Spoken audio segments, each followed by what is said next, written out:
সহমরণ নয়, বরং মৃত্যুর পরেও স্বামীর সঙ্গ থেকে বঞ্চিত হতে চাননি ১৭ শতকের ফরাসি অভিজাত মহিলা লুইসি দে কোয়েঙ্গা। সম্প্রতি তার কবর ঘুরে এমন এক প্রেম কাহিনী আবিষ্কৃত হলো যার নজির সত্যিই বিরল।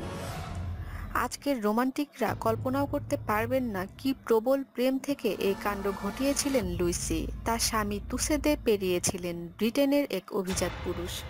তিনি চার্চ পৃষ্ঠপোষক হিসেবে খ্যাত ছিলেন। তার মৃত্যুর পরে আশ্চর্যজনকভাবে তার হৃৎপিণ্ডটি তুলে আনা হয় তার শরীর থেকে, এবং তারপরে ঘটে যায় অবিশ্বাস্য ঘটনা। স্বামীর মৃত্যুর ৭ বছর পরে লুইসি মারা যান। তাকে স্বামীর কবর থেকে ১২৫ মাইল দূরে সমাহিত করা হয়।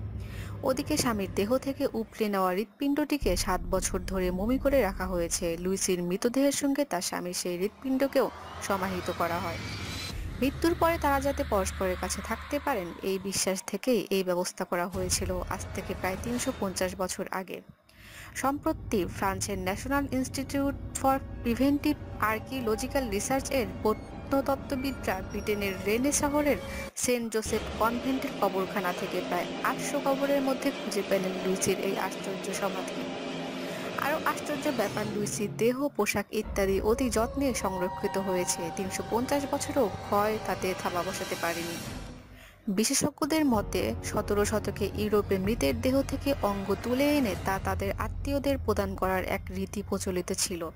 তবে এই রীতি অনুসারী হতো খুব কম ক্ষেত্রেই। এই দিক থেকে দেখলে স্বামীর হৃৎপিণ্ড সহ লুইসির কবরের ঘটনা বিরল এক উদাহরণ তো বটেই।